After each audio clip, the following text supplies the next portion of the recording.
Another thing the NEP brought is competition.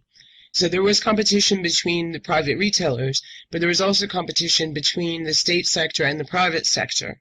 There's a quote from a paper called Retelling the Revolution about this period. It says, "Within the NEP retail economy, the state sought a place for itself, becoming a competitor that tried to gradually eliminate private manufacturers and retailers, even as it tolerated them as a temporary necessary means." The leadership not only wanted the state to continue to own and control certain parts of the economy, but it was also, NEP was part of its plan to ultimately lead to socialism. They still wanted to build socialism.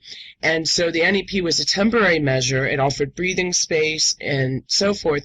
And it also was a way that the state could allow private trade within only the confines that it wanted and begin to eliminate capitalists if they got too wealthy, and to begin to try to edge out the private trade so that over time the state sector would take over everywhere. During these years of NEP, there were new laws introduced limiting certain, sometimes targeting specific capitalists and specific businesses, and sometimes just introducing more and more restrictions little by little where it thought it could get away with it.